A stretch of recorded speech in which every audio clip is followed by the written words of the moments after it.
Take for granted simple things, how we move, how we walk, picking something up from the ground, and just generally being able to do our day-to-day activities.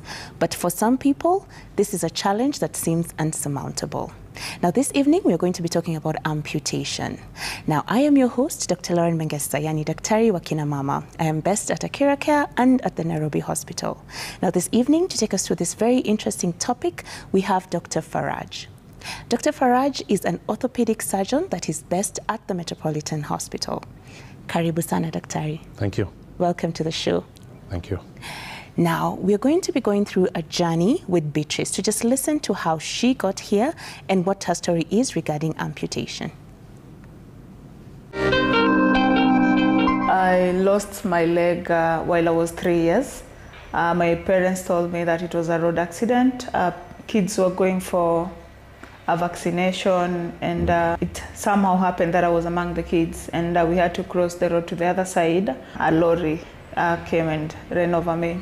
And according to what my mom and my dad tells me is when they got to where the accident had occurred, someone told them that the baby was under the lorry, and probably she has not survived because I was very small and the lorry was very big.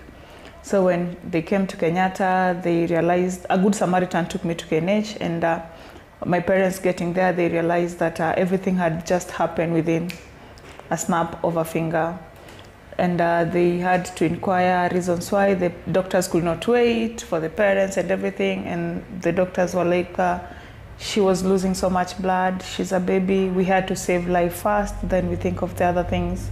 I stayed in the hospital for almost 4 months. And a few months later, I got an infection. Then my leg had to be relooked into again. And yeah, that's how I ended up being an above knee amputee. So basically, it started from either below the knee, somewhere down here. Then it came up because of the infection. Months later, I went back home. Life was never the same. I couldn't play with my other brothers the way we used to play. And by the time I was realizing myself, I was around 7 years. All my age mates were in school. I was still at home. I joined class 1 when I was 8, almost 9 years. I used to hoop around because I've never used the crutches. I even have no idea how they're used, basically up to now. When I was hooping, going back home, I met a certain white guy. He asked me to take me to my mom, which I did, and that is how I was able to get my first prosthetic. So because I was a kid and we grow every day, so basically I outgrew it. So I went back to my normal life of hooping around. That is then when I met another guy, and he took me to a place in Westlands. There they do free prosthesis, but the only challenge is, so the leg is basically heavy. When you're working with it, it doesn't flex the joint. It's basically more of straight because the joints are drop locks. And because I'm a bit big, at some point I had to buy the drop lock joints from other places, then take to them to make for me my leg, because all the joints they were giving me used to break. And yeah, after campus, I decided to venture deeply into maternal health because personally, I know how it feels to put on a pad and my prosthetic is not fitting because of the pad there. So I decided, because it's a challenge that we go through but no one is talking about it, I decided to talk about it and everything. I know if you see me walking, I'm kind of walking this way a little because my back kind of bent on one side, which is very normal. If here, from here going down is not aligned properly, then definitely the upper side will show the changes a little. Sometimes you wake up, the leg is not able to fit in because you're stressed or something. You know, when I'm stressed, I can't put on my prosthetic on totally. So if I want to put it on, I have to sit down, breathe, relax, then put it on. So it's a process. Again, when it comes to the issue of pregnancy, it's also another aspect that needs so much attention. And this is because when I was using the other prosthesis, I used to tie a belt down here. So that tells you if I would have delivered through CS, then I would be on a wheelchair permanently. Because if down here is where they cut, and down here is where I put the belt. So it's not something that I can say it's easy to manage or easy to work with, especially when you've gone through something like a cesarean section. And the other part I can say is everyone is a potential victim of disability. Anything can happen. So basically, my prosthetic was, I bought my prosthetic through an Arambe. I did a Arambe, WhatsApp, Facebook, so I had friends pulling funds for me to be able to get this leg. Because a person with disability, a person is referred to a person with disability only when they are on a wheelchair, which is something very off. If I'm standing here and the person on a wheelchair is here, trust you me, people will see the person on a wheelchair as disabled, unlike me. And that tells you, people take amputation as a mere thing, like it's not that something serious. Now, the walk through life can sometimes be riddled with unexpected challenges. And with this, you need a partner. Our partner on this show is CIC Insurance. Now, CIC Insurance has a package for your whole family. This is CIC Medisure. And this family Medisure plan ensures that all the members of your family are covered for accidents and any other unexpected events. Now, if you're a senior above the age of 60, we have a CIC Seniors plan that covers you and your grandparents. Now, if you belong to a chama, a men's group, or a women's group, then we have CIC Corp Care just for you. Now, please talk to us on our SMS lines at 22422. Our socials are open at ULIZA Daktari and at Daktari_Mengesa. Now, Daktari, karibu tena.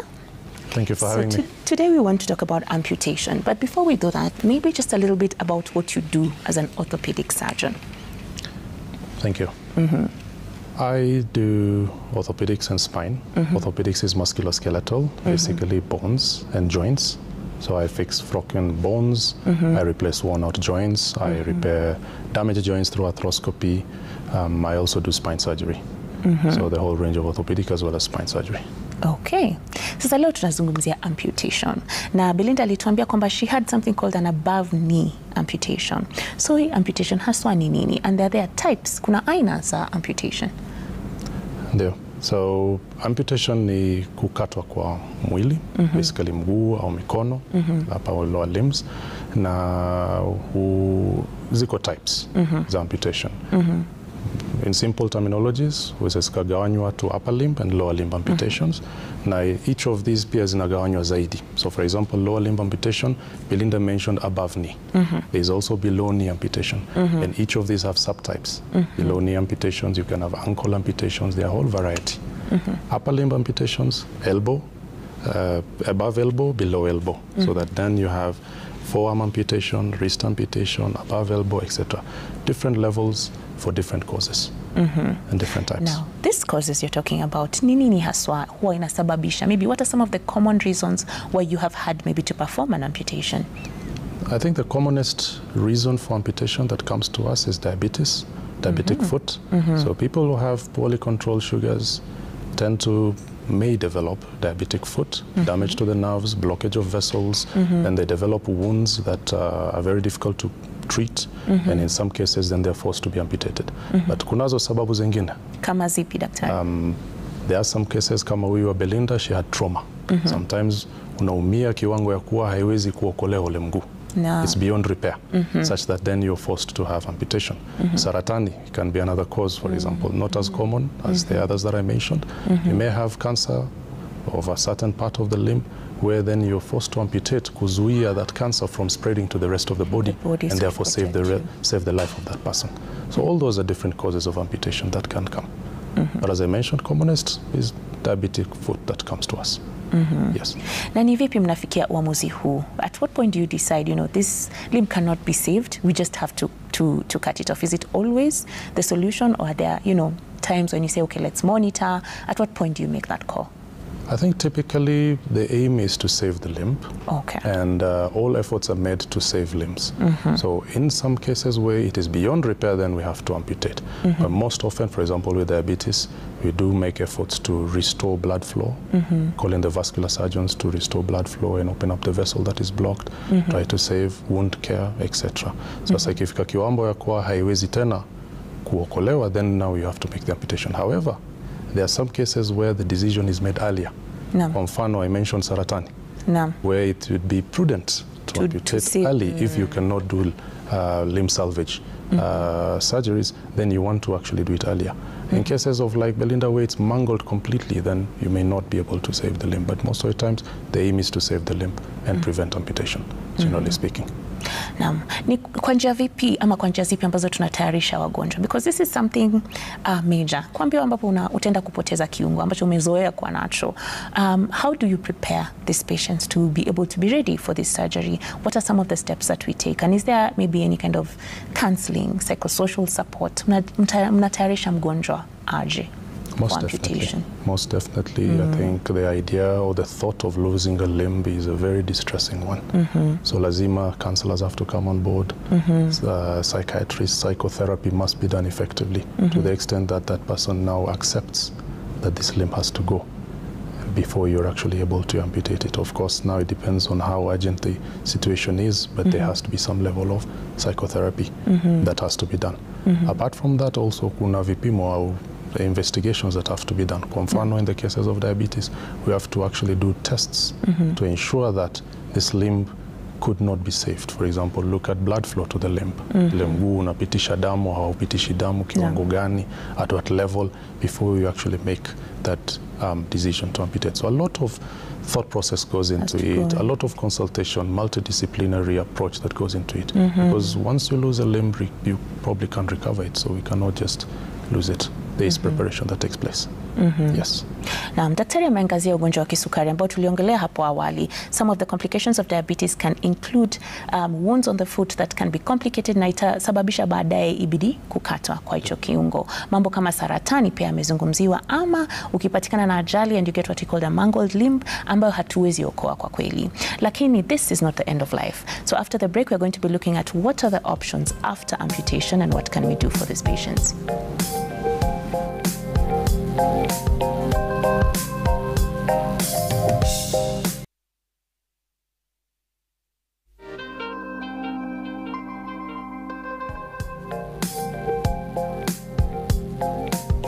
Karibuni tena. Tafadhali zungumzeni nasi kwa namba zetu pale chini. Namba yetu ya simu iko pale, and our SMS line on 22422. Our socials are open on ULIZA Daktari and at Daktari_Mengesa.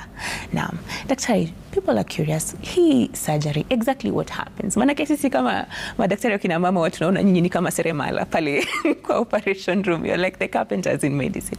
What does this surgery involve? What happens? And after this surgery imeshafanywa, mgonjwa anatarajia pengine kwa hospitali kwa muda gani? What is the typical process that follows in terms of hospital stay and pain management after this surgery? Okay. So how does this happen? I think once the decision has been made to amputate, and we have identified the level of amputation through the earlier investigations that I mentioned, then probably the pain control, or do we start with the procedure itself? The pain control during the surgery is anesthesia. So typically we will put the patient through anesthesia, typically spinal, or it can be a block, so that the patient doesn't feel any pain during the surgery. So is the patient awake normally? Most of the times the patient would be awake unless necessary to put them under general anesthesia, but typically it would be through spinal or blocks. It's even safer. Then now we go into the surgery. Now, after we've identified the level, and again, as I mentioned, the aim most of the times is to save as much limb as possible, because that helps even when you put in the prosthetic limb to use less energy to be able to walk with that limb. Then now you have a situation where now you've identified the level, then now we remove the part that is affected and maintain good tissues, basically, and that is done carefully to ensure, for example, if it is saratani, you have clear margins. If it is mangled limb, then you have healthy tissues that are left. If it's diabetes, then you're looking at the blood flow and circulation to that site. Then now you want to trim the bone. Sasa ile mfupa unafupishwa kiwango ya kuwa itaruhusu ile kidonda kufungika. So you have to have a situation where you can close and there's enough soft tissues to not only close but enough cushion. Because remember, there's going to be a prosthetic limb there. So you don't want the bone pressing. You don't want the bone pressing. You don't want pressure. So there has to be enough soft tissue, enough cushioning, and that then will be done. And now then we fashion the flap, basically the skin and the muscles and the tissues that will close, and we close. Surgery has been done. Patient didn't feel any pain. Then now post-surgery pain management, as you had asked, typically can be through blocks again, epidural catheterization, madawa, pain medication through the veins, and eventually weaned off to oral medication, ambazo unameza. Typically duration, it really depends on the course. If it's somebody who has gotten trauma to the extent that they are mangled, chances are that they are probably polytrauma and they would stay maybe a bit longer. If it's maybe diabetic, then it depends on once the sugars are well controlled and the patient is stable to be discharged, then we discharge them. But generally speaking, they don't stay too long. As soon as they are fit for discharge, the other care can take place outpatient. After that, now it's a question of the healing process. So now there is healing from the surgery and there is healing from the situation. The trauma. And the trauma. The surgery typically heals maybe 4 to 6 weeks. Kidonda kitapona, muscles, etc. That should heal. Then now at some point now you need to go into the situation itself, where now there's the rehabilitation part. The psycho has to be addressed, psychotherapy. We have to take measurements. Now the specialists for the prosthetic limbs come in, take measurements and custom make a limb for you. So that now you have a custom-made limb that can be fit. And then now there's a whole journey for rehabilitation. Physiotherapist, occupational therapist come on board, train the person to use that limb, strengthen the muscles, be able to restore function so that that limb can be able to sustain that person and they're able to be able to live life as they were before, hopefully as close to as they were before, if not as they were before. So it's a journey, but it ranges from surgery, hospital, all the way to outpatient. Na Christine kutoka Kisii anasema, daktari, ni nini husababisha mtu akwe bado anasikia uchungu ama anahisi ni kama ile sehemu ambayo ilikatwa bado ipo? Okay. Hiyo inaitwa phantom sensation or phantom limb sensation, kuhisi, quite common, where unapata mtu anaendelea kuhisi ile mguu bado upo ama mkono bado upo. It's a sensation kwa sababu zile nerves au mizizi za hisia bado ziko kwa mwili and the mapping at the brain bado iko pale. So that's phantom limb sensation. Kisha now you mentioned pain. That's phantom limb pain. Sasa ile maumivu ambayo inakuja baada ya kukatwa kwa mguu. Pia mizizi bado ipo, the brain is still where it is, so there is now misinterpretation of sensation, inakuwa exaggerated kwa maumivu.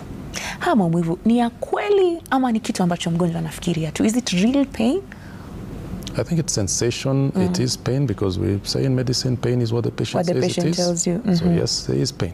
So it's a question of neurocircuitry, nerves still being intact, being stimulated, and having a destination to the part of the brain that is feeling pain or interpreting that as pain. Yeah. So that's phantom limb. It's phantom limb sensation and pain. Okay. There's some challenges we saw even with Belinda's story. Anasema alikatwa mguu akiwa mdogo. Hivi sasa ikakuwa sasa kuna ile kubadilisha prosthesis venye anaendelea kuwa mkubwa zaidi, kilo zinaendelea kuongezeka. Ni changamoto zipi ambazo ungesema unaona wagonjwa wakipitia baada ya amputation? What are some of the common issues or challenges that you see your patients coming with, and how do we navigate those? Challenges are many, I think. Initially, there's the psycho aspect of it, where living without a limb and the new life is not an easy life to undertake initially, and you have to accept it and you go through psychotherapy. So that initial aspect mostly is psychological. After now you've recovered from that and you've recovered from the wound, there's now the other challenges that come, restoring function and being able to go back to your lives as they were before. There are challenges of affordability. Remember, Belinda mentioned that they had to do harambees for the prosthetic limbs. Good quality prosthetic limbs are not cheap. And actually, most of the times, the harambees that are made to be able to afford them. And the smarter they are, the better they are, the more expensive they are. So the challenges range from psycho to medical to physical to social, etc. But they, of course, they are also addressed as we meet them. Sawa. Daniel yuko Kawangware anasema, daktari, ni nini haswa inafanya mtu apate infection baada ya kufanyiwa operation kama hii? Infection it's a common complication for surgery. It can occur kwa sababu amputation ni upasuaji tu kama upasuaji wengine. So kile kidonda ambacho kime tokea huweza ikapata infection. Na basically infection inaweza kutokea pale during upasuaji, na inaweza pia ikatokea in the case of a mangled or a diabetic foot, huenda kwa bacteria ziko katika circulation katika mwili zikaja zikadeposit pale, kwa sababu after surgery damu hutembea zaidi due to inflammation to any surgical site. If there are microorganisms in circulation, huenda zikawa deposited pale. So that's hematogenous spread, inatoka kwenye damu. So it can be either. Yes. Okay. Kuna watu wanashangaa pengine wako kule mbali huko Kisii, Marsabit, hizi operation, are there only particular places zinafanywa ama zinaweza fanywa kwa hospitali yoyote? What is the right place mgonjwa kwenda kufanyia operation ya aina hii? I think generally speaking, amputations are performed by orthopedic surgeons. They are performed by general surgeons. They are performed by vascular surgeons now. So any facility that have surgeons and competent surgeons should be able to do amputations. Yeah. Okay. Na umeuzungumzia mambo ya follow-up counseling.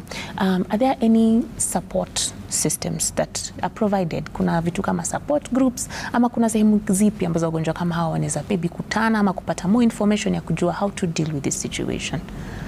I believe there are support groups that do exist. There are associations also that assist people who have been amputated. There are NGOs.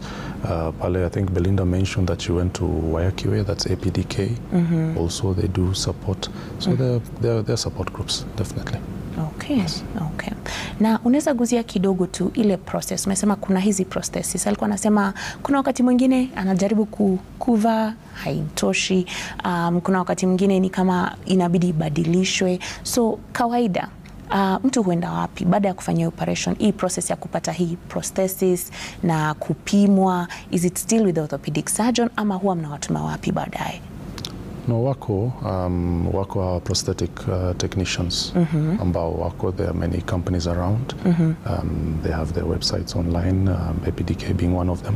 Sasa wale ni wataalamu ambao wanachukua zile measurements wanavyojua, alafu wanaweza custom make ile prosthetic limb itengenezwe vile ambavyo yani vipimo vya ule mgonjwa vipo ile viweze kumfaa zaidi.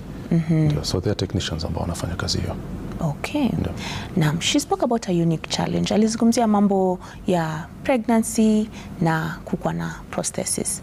Are there any unique considerations zenye mnakuwa nazo ama kuna any unique groups ambazo you encounter when it comes to things to do with amputation na mambo ya prosthesis? Kama alizungumzia ilikuwa challenge kwake manake maneno ya kupata mtoto, kufanyiwa operation, even just going through the whole process ya delivery. So is there any kind of unique system or support for these special groups or special categories? I believe there are unique groups, as I mentioned, and I should probably also mention that these prosthetic limbs are becoming smarter and better. We started with very simple ones, miaka ya zamani, made of plastic. Easy pipes are 4 inches and they're just heated and molded. Right now, with the advent of artificial intelligence and robotics, kuna prosthetic limbs ambazo zinatengenezwa where you're even able to function almost as well as before. Such that sasa now some of those challenges tend to get now overcome. Of course, they come at quite a cost, but there is more and more being developed. So I think as these advancements, these challenges will also be overcome. Yeah. So kuna mambo mengi ambayo yanaguziwa. There are newer things that are coming to the picture, more intelligent devices. Now, so after the break, we're going to be looking at what is new when it comes to prosthesis and managing patients after amputation. So don't touch that dial, stay tuned.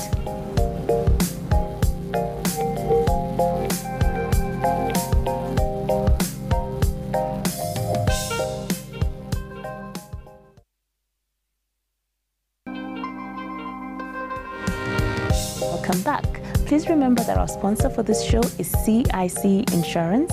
Now, CIC has Family Medisure that covers your whole family. For those that are above 60, they have a CIC Seniors Mediplan. And if you belong to a chama, a men's group, or a women's group, then they have CIC Corp Care just for you. Naam, daktari, tunaangalia wagonjwa ambao wamemalizana na surgery, wameenda nyumbani.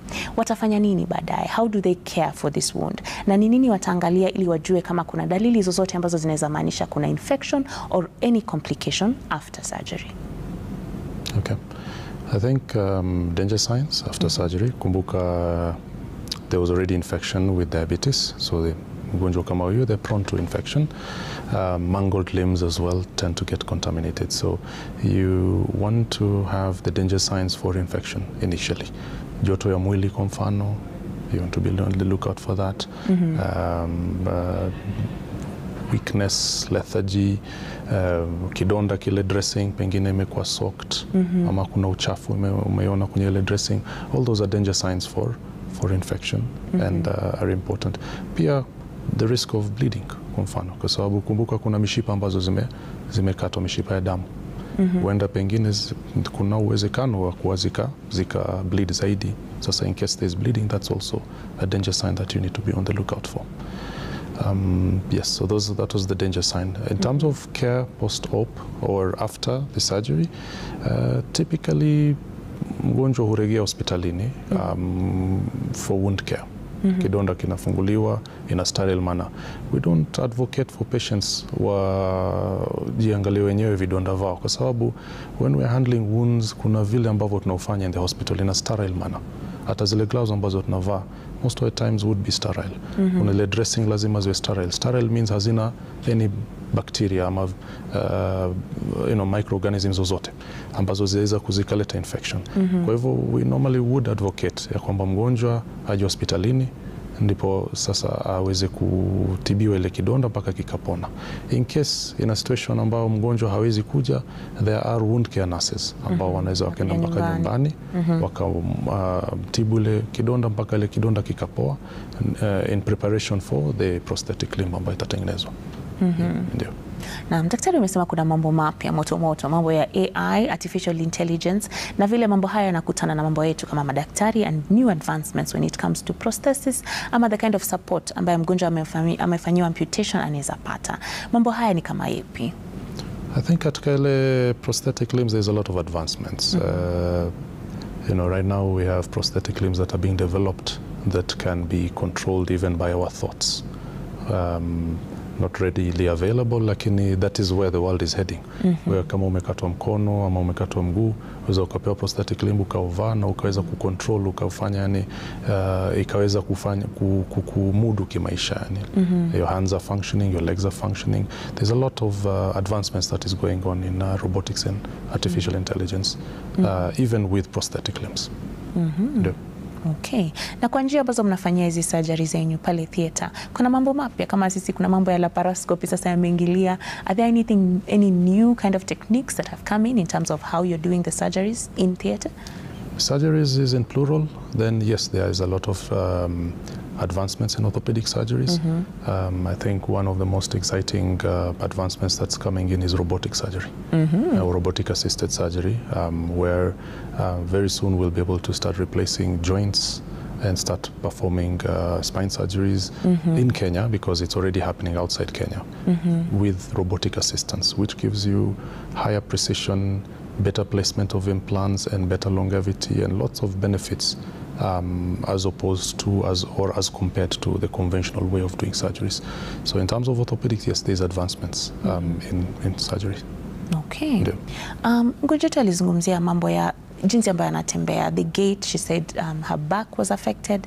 So hii inaweza kuwa tatizo ya kuwa na prosthesis ambayo ina shida, ama ni physio haijafanywa vizuri, or what are some of the things that can make maybe a prosthesis isifanye kazi vizuri kabisa, or in the process of using that prosthesis, what are some of the things that can come up as challenges? It could be both, starting from the physio, regaining function, strengthening of muscles, training can affect the joint, or rather, sorry, the gait.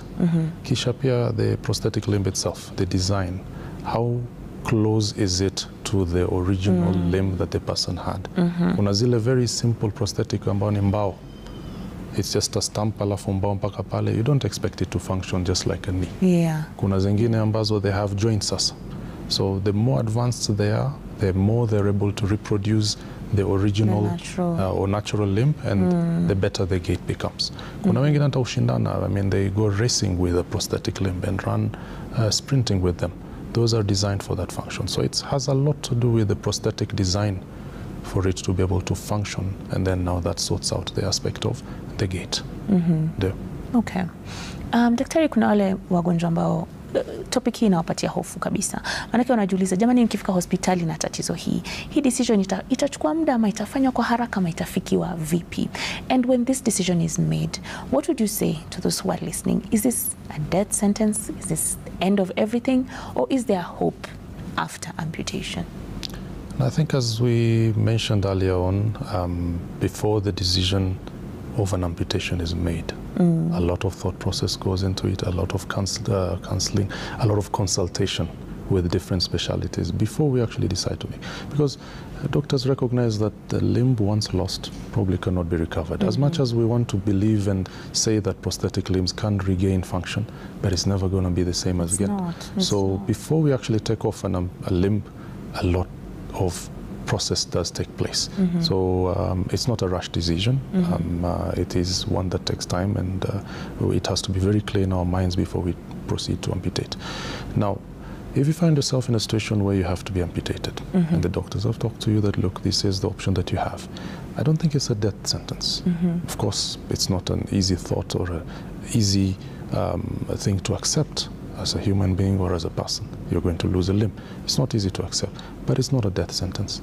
It could be the beginning of, let's say, another phase of life, where rather than live with a limb that is diabetic, infected, you know, very uncomfortable to live with, can't be controlled, you could find yourself in a situation where if that limb is taken away, and you have a good prosthetic limb, and that now gives you function, and you're able to go back to your life that you could not do before. So I think there's hope, and as I mentioned earlier on, with the prosthetic limbs advancing, there's even more hope. So it's not a death sentence. If we get to a point where it's the only option there is, then there is hope after that. You can regain function. Yes. Daktari, ongelea ugonjwa wa kisukari kuwa chanzo cha complication yake moja yapo huwa amputation. Ikifikisha kidonda ambacho kimekolea kwa sana na hakuna vile inaweza tibiwa. Ni vipi ambao tunaweza zuia kufika pale, especially for something as preventable as diabetes? And with that, you can also give us your closing remarks. Thank you. I think diabetes is, as with other non-communicable diseases, is becoming more common. Watu wengi wana ugonjwa wa sukari. And the easiest way to prevent kufika pale pa amputation is control the sugars. So if for somebody who is diabetic, one, you want to have your glucometer, monitor your sugars, take your medication, because that's an issue of compliance. Be on follow-up with, there are lots of diabetologists around these days, there are physicians who are looking after diabetic patients. Just be on top of it, such that you're following it up, it's controlled, and we don't get to a point where now we're dealing with complications. People live full lives with diabetes. It's become so common. So I think if that is addressed, then it will prevent such a major complication from coming like diabetic foot.